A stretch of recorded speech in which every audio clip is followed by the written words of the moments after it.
દોઢ વીઘા જમીનમાં 10 વર્ષ રડતી મહેનત કરતા ખેડૂત રોપા ઉછેર કેન્દ્ર શરૂ કરી। વંથલીના ખેડૂતે ઓછા ખર્ચે ઉત્પાદન કરી ખેતીમાં ટપક પદ્ધતિનો જ ઉપયોગ કરી રોપા ઉછેર કેન્દ્ર શરૂ કરી સારી આવક મેળવી।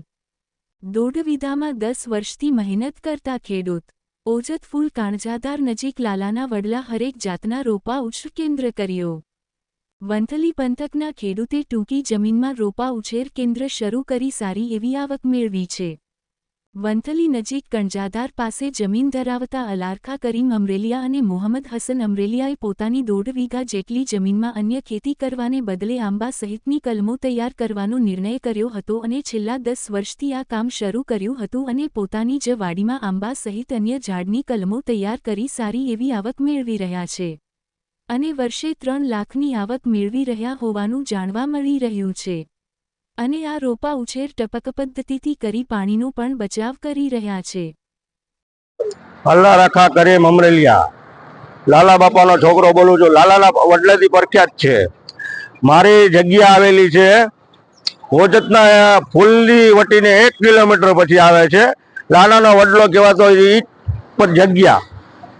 શું તમારી નર્સરીની અંદર મારી નર્સરીની અંદર બને છે કેસર કેરી, જંબો આવશે, પછી ચીકુ આવશે, રામણા આવશે, પછી જાંબુ આવશે, રામણાની કલમો આવશે, પછી દાડમની કલમો આવશે। તમામ જાતના ફ્રૂટ અહીંયાથી મળશે। અહીંથી એક રોપા દીઠ કેટલો ખર્ચ થાય? એક રોપા નાના રોપામાં 100 રૂપિયાનો ખર્ચો આવે છે ને મોટા રોપામાં 200 થી 250 રૂપિયાનો ખર્ચ આવે છે। તૈયાર થતા કેટલો સમય લાગે? 1 વર્ષ દિવસ થાય છે।